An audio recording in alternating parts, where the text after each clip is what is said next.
స్పష్టంగా చెప్పారు. గ్రీన్ కో ఒక రూపాయి రాష్ట్ర ప్రభుత్వం ఇచ్చిందే లేదు. అసలు నీకు ఎవరికైనా కంపెనీకి నువ్వు సాయం చేస్తే వాడు నీకు ఉల్టా పైసలు ఇస్తే అక్కడ అవినీతి. గ్రీన్ కో ఈ రాష్ట్రంలో కాంట్రాక్ట్ చేసింది లేదు, గ్రీన్ కోకు రాష్ట్ర ప్రభుత్వ ఖజానా నుంచి ఒక రూపాయి ఇచ్చింది లేదు. ఇంకా అవినీతి అనే ప్రశ్న ఎక్కడిది? గ్రీన్ కోకు ఏమిచ్చింది రాష్ట్ర ప్రభుత్వం? కాంట్రాక్ట్ ఇచ్చిందా, డబ్బులు ఇచ్చిందా? గ్రీన్ కోకు మేము చేసిన సాయం ఏంది? అసలు ఒక రూపాయి గ్రీన్ కోనే ఉల్టా ఖర్చు పెట్టింది హైదరాబాద్ ఇమేజ్ కోసం, హైదరాబాద్ బ్రాండ్ ఇమేజ్ కోసం. గ్రీన్ కో వాళ్ళ సొంత డబ్బులు పెట్టి ఈవెంట్ నిర్వహించారే తప్ప రాష్ట్ర ప్రభుత్వం గ్రీన్ కోకి ఇచ్చింది అయితే ఏం లేదు కదా. నువ్వు ప్రజలకు ఇచ్చిన 6 గ్యారెంటీలు అమలు చేసేదాకా నీ ప్రభుత్వాన్ని నిన్ను ఎట్టి పరిస్థితుల్లో వదిలిపెట్టం. రేవంత్ రెడ్డి అనుకుంటున్నాడు బ్లాక్మెయిల్ రాజకీయాలతోనో అక్రమ కేసులతోనో అరెస్టులతోనో తన ప్రభుత్వం యొక్క తప్పిదాలను కప్పిపుచ్చుకుంటానో మమ్మల్ని మానసికంగా బలహీనపరుస్తానని అనుకుంటా ఉన్నాడు. కానీ మేము మరింత బలంగా పోరాటం తప్ప ఎట్టి పరిస్థితుల్లో నీ అక్రమాలను గాని నీ 6 గ్యారెంటీల అమలుపై నిన్ను ప్రశ్నించడాన్ని వదిలిపెట్టే ప్రశ్నే ఉత్పన్నం కాదు. సో ఇక్కడ ఈ రోజు కోర్టులో వచ్చినటువంటిది కూడా కొంతమంది తప్పుడు ప్రచారం చేస్తున్నారు సోషల్ మీడియాలో.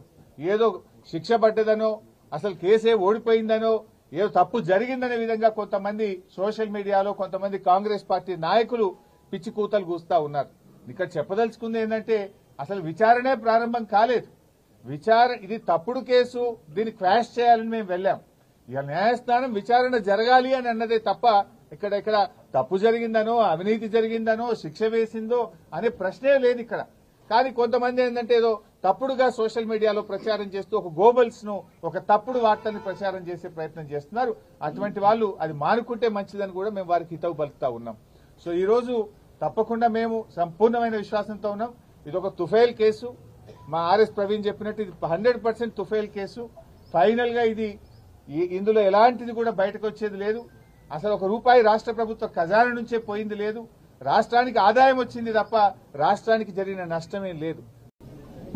ఈరోజు రాష్ట్ర ప్రజలకు తెలుసు, అందరికి కూడా తెలుసు, రేవంత్ రెడ్డి గారి ప్రభుత్వం కేవలం డైవర్షన్ పాలిటిక్స్ లో భాగంగా కేటీఆర్ గారి పైన ఈ అక్రమ కేసు నమోదు చేయడం జరిగింది. ముఖ్యంగా రైతు బంధు విషయంలో వానాకాలం రైతు బంధు ఎగ్గొట్టి యాసంగి పంటకు కూడా చెప్పిన 15,000 కాకుండా కేవలం 6,000 రూపాయలు ఇస్తామని చెప్పి ప్రజల్లో తీవ్రమైన వ్యతిరేకతను ప్రభుత్వం ఎదుర్కొంటా ఉంది. ఏడాది పాలన తర్వాత అన్ని సర్వే రిపోర్టులలో కూడా ఈ ముఖ్యమంత్రి ఫెయిల్యూర్ సీఎం అని, ఈ ప్రభుత్వం ఫెయిల్ అయిందని చెప్పి ఈ రాష్ట్రంలో వచ్చిన అన్ని సర్వే రిపోర్టులు కూడా తెలియజేస్తా ఉన్నాయి.